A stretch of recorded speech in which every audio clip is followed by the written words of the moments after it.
Halo, apa kabar pemirsa TVR Parlemen dimanapun Anda berada, berjumpa kembali dalam program TVR 09 bersama saya Vincent Aldi dan rekan saya. Dan saya Nazia Sudirja. Dalam 30 menit ke depan kami akan sajikan kepada Anda sejumlah berita nasional, khususnya dari sudut pandang DPR RI sebagai referensi Anda dalam memahami dinamika politik, hukum, ekonomi, sosial, dan budaya di Indonesia. Dan pemirsa TVR Parlemen, inilah TVR 09 selengkapnya.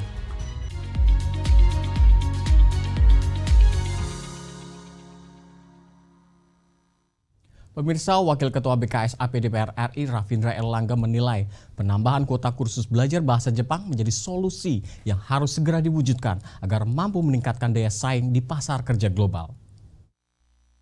BKSAP DPR RI mendorong peningkatan kerjasama di bidang ketenaga kerjaan antara Indonesia dengan Jepang dengan memaksimalkan tingginya peluang lapangan kerja yang tersedia di berbagai bidang. Usai menerima kunjungan Direktur Politik Kedutaan Besar Jepang, Tanaka Motoyatsu, Wakil Ketua BKSAP DPR RI Rafindra Erlangga mengatakan, kondisi geografis pekerja di Jepang saat ini berada dalam kategori lanjut usia, membutuhkan tambahan tenaga kerja sekitar 30.000 orang di bidang pertanian, nelayan, dan industri. Seperti yang diketahui, Jepang ini mengalami penuaan secara demografis sehingga membutuhkan banyak tenaga kerja usia produktif karena mayoritas usia mereka adalah usia lanjut dan ini angkanya diperkirakan di angka 3,5 juta. Dan sektor yang dibutuhkan salah satunya adalah di nursing, di tenaga pertanian, tenaga nelayan, tenaga pabrik, dan mie prefecture sendiri yang kemarin kita temui juga. Ada lowongan kerja sebesar 30.000 dan Indonesia mengisi 2.000 dari 30.000 lowongan kerja tersebut. Salah satu kendala yang dihadapi adalah kendala bahasa. Jadi untuk bekerja di Jepang butuh lulus JLPT di level minimal misalnya N4. Namun kuota testingnya itu sangat terbatas per tahunnya dan jarang yang langsung lulus dalam upaya pertama. Tadi saya berbicara dengan Pak Tanaka dan beliau akan mendorong agar kuota testingnya per tahun ditingkatkan agar lebih banyak orang Indonesia bisa mencari kesempatan di Jepang. Tingginya angka pengangguran di Indonesia mendorong banyak orang untuk bekerja di luar negeri. Akan tetapi, peran dari pemerintah menjadi penting dalam melindungi warganya dari berbagai tantangan dan permasalahan yang dihadapi. Ajib dan Sanjaya, TVR Parlemen, melaporkan. Anggota Komisi 8 DPR RI menegaskan perlu dilakukan evaluasi berkala melalui DTKS Big Data demi memastikan akurasi, validitas, dan kelayakan data sebagai dasar penyaluran bantuan sosial. Komisi 8 DPR RI meminta Kementerian Sosial melakukan pendataan penerima data terpadu kesejahteraan sosial atau DTKS Bansos secara akurat dan efisien melalui sistem Big Data, sehingga penyaluran bantuan sosial tepat sasaran dan menghindari kesalahan distribusi. Anggota Komisi 8 DPR RI Iketut Karya Saat Nyana menegaskan, program Bansos merupakan program prioritas pemerintah yang perlu disalurkan secara tepat sasaran. Untuk itu perlu ada evaluasi berkala melalui DTKS Big Data demi memastikan akurasi, validitas, dan kelayakan data sebagai dasar penyaluran bantuan sosial serta perumusan kebijakan terkait kesejahteraan sosial. Ya, itu kan badan bantuan itu kan program menjadi program prioritas ada di Komisi 8. Nah, tentu ini harus nanti setelah harus sesuai dengan tepat sasaran. Makanya nanti ini kan masih kita menjadi evaluasi kan akan membuat DTKS atau Big Data dari Kementerian Sosial. Sementara itu, anggota Komisi 8 DPR RI Dini Rahmania berharap angka penerima program Bansos tidak terus mengalami peningkatan, mengingat program tersebut bertujuan untuk memberikan dorongan awal agar penerima dapat mencapai kemandirian dan meningkatkan taraf hidup masyarakat, sehingga tujuan pemerintah untuk menekan angka kemiskinan secara nasional dapat terrealisasi. Bantuan ini bisa disalurkan tepat sasaran dan bantuan ini tidak semakin hari jangan semakin besar, karena kita tahu bantuan sosial ini kalau bisa semakin berkurang, seperti harapan Pak Menteri kemarin, Bu Menteri menyampaikan ada semakin berkurang karena kita melihat semakin tinggi harapan dari masyarakat yang miskin. Dari Bali, Ridwan, TVR Parlemen, melaporkan. Pemirsa, Ketua DPR RI Dr. Honoris Causa Puan Maharani merespon keras persoalan 4 pulau di Kabupaten Kepulauan Anambas dan Kepulauan Riau yang muncul dalam situs jual beli online berkala internasional. Informasi selengkapnya kami hadirkan usai jeda, tetaplah di TVR 09.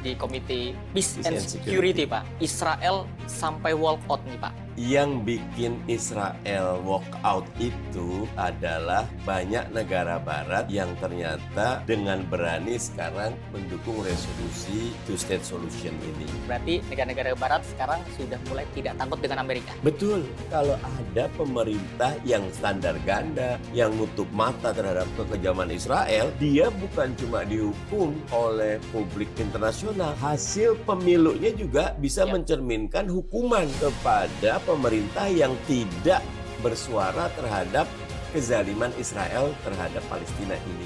Bagaimana pandangan Bapak melihat rencana pemerintah untuk mengevakuasi warga Gaza ke Indonesia? Kami di parlemen mengingatkan, evakuasi hati-hati, tapi relokasi tolak. Kenapa harus hati-hati, Pak? Saat ini kita memiliki target kemerdekaan Palestina wajib didapatkan. Kita punya utang konstitusi kepada Palestina.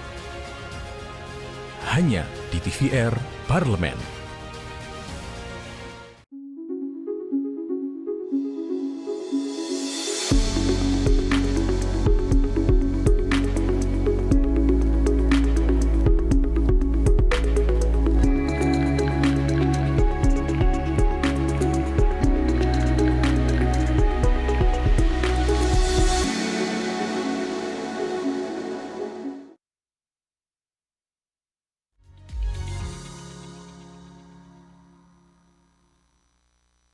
Menyaksikan TVR 09. Pemirsa, Ketua DPR RI Dr. Honoris Causa Puan Maharani meminta pemerintah untuk segera melakukan evaluasi administrasi dan penataan ulang pencatatan pulau-pulau di Indonesia.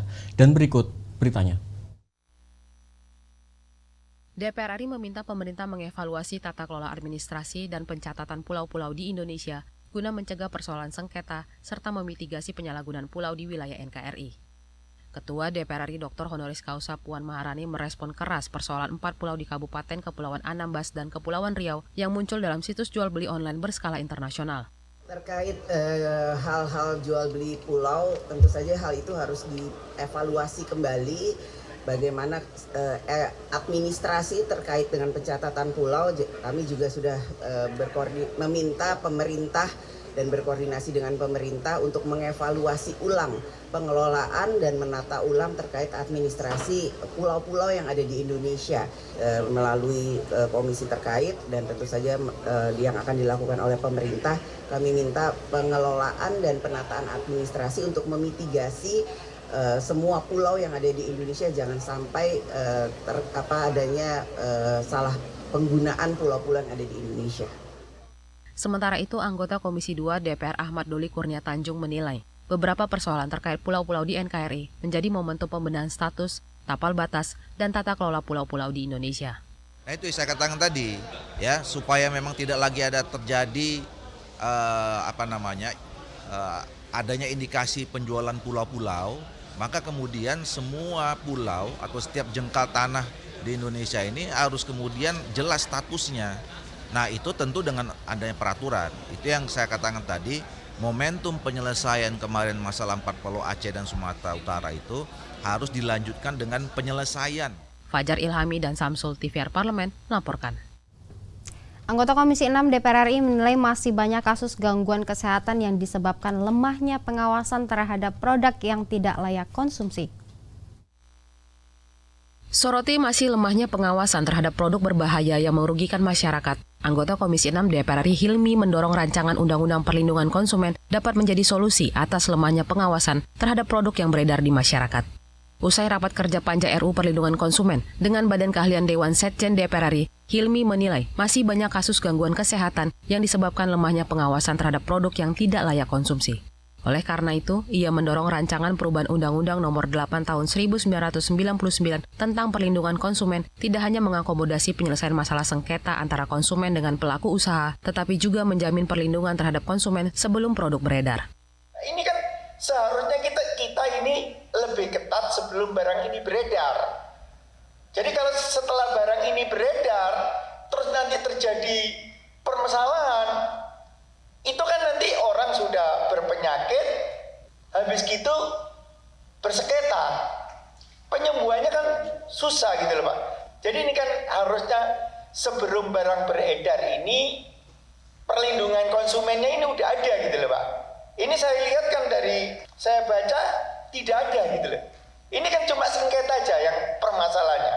Ya saya berharap ini barang sebelum beredar di masyarakat Indonesia itu perlindungannya itu kayak apa dulu. Supaya kita ini ke depan tidak ada penyakit-penyakit yang banyak menimpa generasi muda. Melalui RUU Perlindungan Konsumen, DPR RI mendorong perlindungan konsumen yang lebih komprehensif, mulai dari pengawasan produk, edukasi hak konsumen, hingga penyelesaian sengketa secara berkeadilan. Tegar Aziz, TVR Parlemen, melaporkan. Pemirsa, anggota Komisi 7 DPR RI mengkritik pendekatan program ekonomi kreatif yang masih cenderung terpusat di kota-kota besar. Padahal pemirsa, banyak masyarakat di daerah termasuk generasi muda yang perlu mendapatkan akses informasi dan kesempatan untuk terjun di bidang ekonomi kreatif. Anggota Komisi 7 DPR RI Samuel Watimena menyoroti belum meratanya informasi dan program Kementerian Ekonomi dan Kreatif atau Ekraf hingga ke daerah. Samuel mengkritik pendekatan program ekonomi kreatif yang masih cenderung terpusat di kota-kota besar. Padahal banyak masyarakat di daerah, termasuk generasi muda, yang perlu mendapatkan akses informasi dan kesempatan untuk terjun di bidang ekonomi kreatif. Oleh karena itu, Samuel mendorong Kementerian Ekraf untuk meningkatkan sinergi dengan seluruh anggota Komisi 7 DPR RI, sehingga sosialisasi program kerja yang dijalankan mampu menjangkau pelaku ekonomi kreatif yang ada di daerah. Nah, seringkali fokus dari berbagai kegiatan dari ekonomi kreatif ini, kami di daerah atau saya di Jawa Tengah 1 juga masih melihat ini sangat kota sentris, ya sangat Jakarta sentris atau kota-kota besar. Kami yang di desa-desa ini belum terlalu merasakan, ya karena program-programnya ini ya bisa kaitannya dengan anggaran, bisa kaitannya dengan kebijakan, tapi intinya secara komprehensif dia belum bisa berjalan dengan baik. Nah, seharusnya Kementerian Ekonomi Kreatif, itu harapan saya pribadi sebagai anggota Komisi 7, manfaatkan keberadaan mitra anggota di Komisi 7 untuk turut mensosialisasikan program-program mereka. Karena kita setiap reses ini kita turun. Lebih lanjut, Samuel mendorong pemerintah lebih serius dalam mengembangkan infrastruktur pendukung ekonomi kreatif, seperti pelatihan peningkatan kualitas desain produk, akses pasar melalui digitalisasi, serta pembiayaan berbunga rendah untuk pelaku UMKM dan industri kreatif di daerah-daerah. Fajar dan Hilman, TVR Parlemen, melaporkan. Seringkali luput di benak negara dan bangsa ini bahwa kekayaan negeri ini tidak hanya kekayaan alamnya, namun juga musik dan ekonomi kreatif dapat membawa Indonesia melesat lebih jauh melalui perkembangan pariwisata dan budayanya. Informasinya sesaat lagi pemirsa, tetaplah di TVR 09.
Sekarang Anda semua sedang menyaksikan program Di Balik Kursi.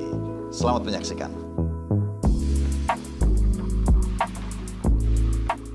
Dan saya alhamdulillah sudah 4 periode berada di Dewan Perwakilan Rakyat Republik Indonesia, telah melewati pemilu dan suara individunya terbanyak. Jadi suara individu terbanyak. Dan perlu dicatat ya, suara yang diperoleh oleh istri saya, Dr. Ratnawati, melampaui suara perolehan saya. Jadi ya bakatnya adalah gitu ya.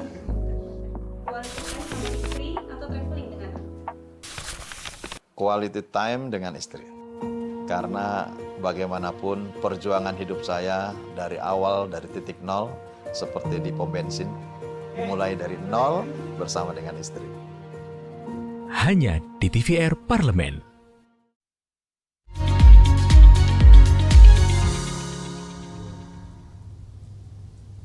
Terima kasih Anda masih bersama kami di TVR 09. Pemirsa, musik merupakan bagian dari ekonomi kreatif yang memiliki potensi luar biasa dan dapat dijadikan motor pertumbuhan ekonomi sekaligus alat diplomasi budaya. Dan meskipun terlambat pemirsa, dukungan tetap harus diberikan pemerintah Indonesia dengan melakukan langkah konkret hingga roadmap pengembangan pariwisata serta penyusunan ekonomi kreatif secara cermat. Oleh tim redaksi TVR Parlemen dalam segmen Lensa Parlemen berikut ini.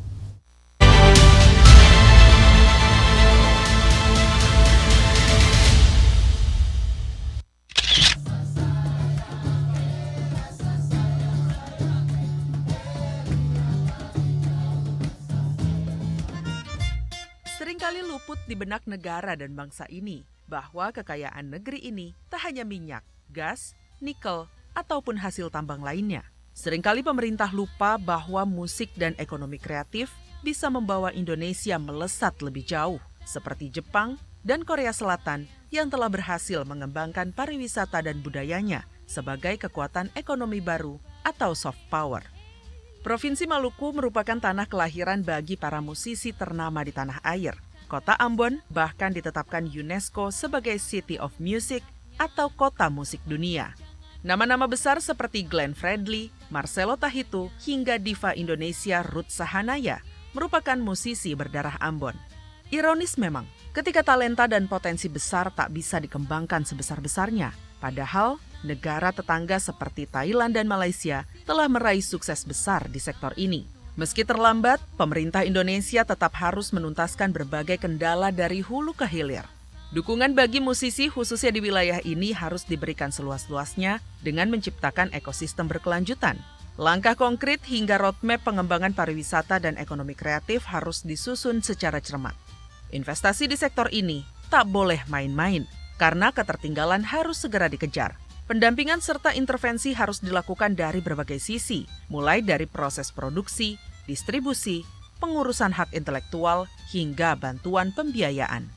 Sudah dari periode yang lalu kan menetapkan bahwa hak cipta atau bahkan IP ya, intelektual kekayaan intelektual mereka itu bisa digunakan sebagai jaminan, sebagai agunan. Nah ini yang kita perlu untuk perbankan itu get with the program gitu. Jangan sampai kita ketinggalan dengan daerah-daerah negara-negara lain yang sudah memberikan pengakuan yang sangat luar biasa dan menggunakan karya-karya anak bangsa mereka masing-masing sebagai soft power. Suatu hari tambang akan habis dieksploitasi, namun kekayaan budaya, pariwisata, serta ekonomi kreatif tak akan habis. Bahkan akan terus tumbuh pesat jika pemerintah mau berpihak, mau mendukung, dan mau berinvestasi bagi pengembangannya. Sektor ini tak seharusnya dipandang sebelah mata, karena pariwisata dan budaya adalah kekayaan yang nyata.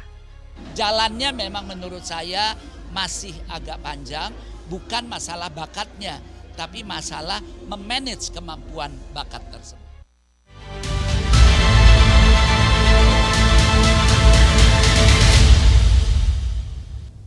Pemirsa, di tengah hiruk-pikuk kehidupan modern masa kini, kesehatan mental atau burnout menjadi salah satu fokus utama yang tidak bisa diabaikan. Meskipun tidak mengakibatkan kematian, gangguan kesehatan mental dapat menyebabkan penderitaan yang berkepanjangan. Dan berikut informasi selengkapnya usai jeda, tetaplah di TVR 09.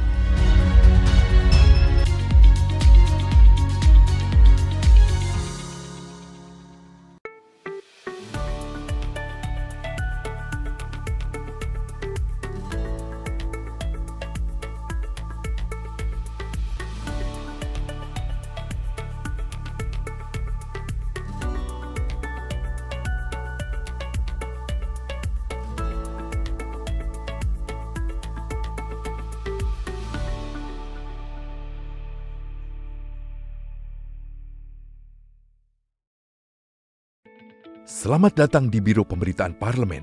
Anda memasuki kawasan zona integritas menuju wilayah bebas dari korupsi atau WBK dan wilayah birokrasi bersih dan melayani atau WBBM.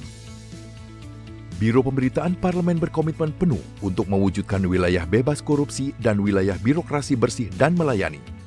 Komitmen kami, pejabat dan jajaran memiliki komitmen tinggi untuk mewujudkan WBK dan WBBM melalui reformasi birokrasi, khususnya dalam hal pencegahan korupsi dan peningkatan kualitas pelayanan publik. Kedua, bebas dari korupsi dengan terwujudnya wilayah bebas korupsi atau WBK, yang artinya bebas dari KKN, gratifikasi dan dari segala bentuk pungutan liar atau pungli. Terakhir, pelayanan prima dengan terwujudnya wilayah birokrasi bersih melayani, yaitu dengan meningkatnya kualitas pelayanan publik dan tercapainya kepuasan masyarakat terhadap pelayanan.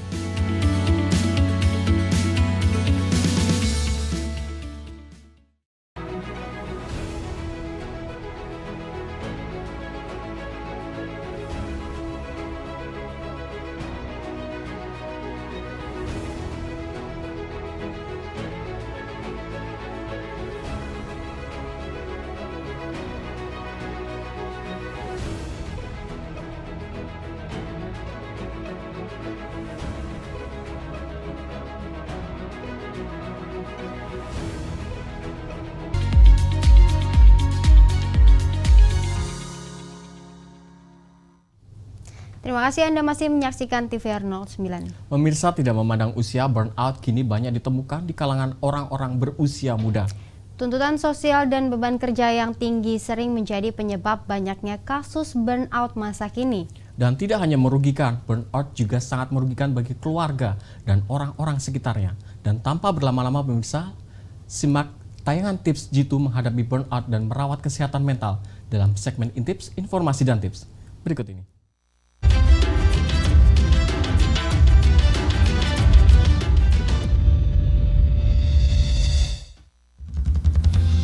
Pemirsa TVR Parlemen, kesehatan mental sejatinya akan mempengaruhi kesehatan fisik kita. Untuk itu, penting bagi kita untuk senantiasa menjaga kesehatan mental kita di tengah hiruk-pikuk tekanan pekerjaan maupun lingkungan sekitar kita.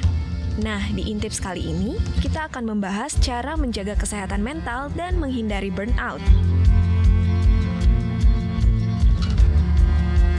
Burnout adalah suatu keadaan ketika seseorang merasa terlalu lelah baik secara fisik, mental, maupun emosional.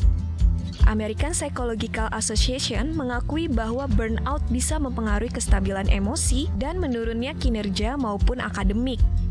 Penyebab utamanya adalah tuntutan sosial yang tinggi, beban kerja atau belajar yang tinggi, dan kurangnya waktu untuk diri sendiri.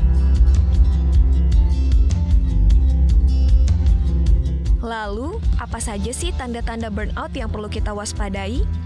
Beberapa tanda umum meliputi kelelahan yang berlebihan yang membuat kita merasa lelah sepanjang waktu, insomnia atau kesulitan tidur, kurangnya motivasi, kehilangan minat dan semangat terhadap sebuah aktivitas, penurunan kinerja, sulit berkonsentrasi, serta masalah fisik seperti sakit kepala, gangguan pencernaan, dan sakit otot juga merupakan tanda-tanda burnout. Jika Anda mengalami beberapa tanda tersebut, mungkin sudah saatnya untuk melakukan langkah-langkah pencegahan dan pemulihan. Berikut ini beberapa cara untuk mengurangi burnout, yaitu mengatur waktu untuk beraktivitas dan istirahat dengan baik. Pastikan Anda memiliki waktu luang untuk melakukan aktivitas yang dinikmati, seperti membaca, mendengarkan musik, atau berjalan-jalan, serta mengambil jeda singkat untuk beristirahat yang dapat membantu menyegarkan pikiran Anda. Selanjutnya, menjaga keseimbangan antara kehidupan pribadi dan pekerjaan juga sangat penting, karena memiliki waktu untuk diri sendiri dan bersosialisasi dengan orang lain sangat penting untuk kesehatan mental. Selain mengurangi burnout, penting juga untuk secara aktif menjaga kesehatan mental Anda. Berikut beberapa tips yang bisa dicoba, seperti berolahraga dengan teratur setidaknya 30 menit sehari, baik itu berjalan kaki, bersepeda, ataupun yoga. Menjaga pola makan sehat juga mempengaruhi kesehatan mental. Konsumsilah makanan bergizi seperti buah, sayur, protein, dan hindari makanan olahan siap saji. Selanjutnya yaitu menjaga pola tidur. Tidur yang cukup membantu tubuh dan otak pulih dari aktivitas sehari-hari. Hindari terlalu sering begadang dan pastikan lingkungan tidur Anda nyaman.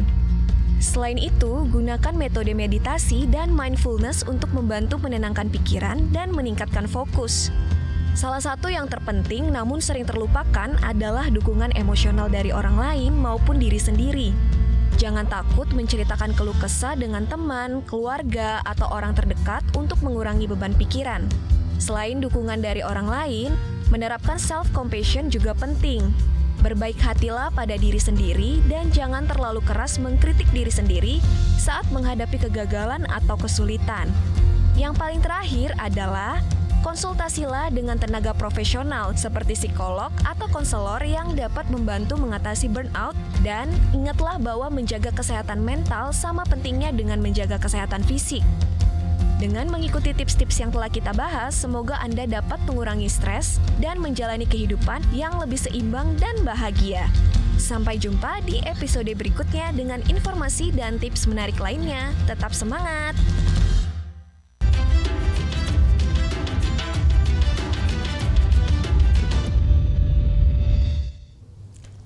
Baik pemirsa, di penghujung acara kami hadirkan agenda DPR RI pada Rabu 2 Juli 2025. Pada pukul 10 waktu Indonesia Barat, Komisi 9 DPR RI rapat kerja dengan Menteri Kesehatan dan rapat dengar pendapat umum dengan Majelis Disiplin Profesi, Ikatan Dokter Indonesia, Ikatan Bidan Indonesia maksud kami, serta Persatuan Perawat Nasional Indonesia guna membahas penyelesaian dugaan malpraktik di fasilitas layanan kesehatan.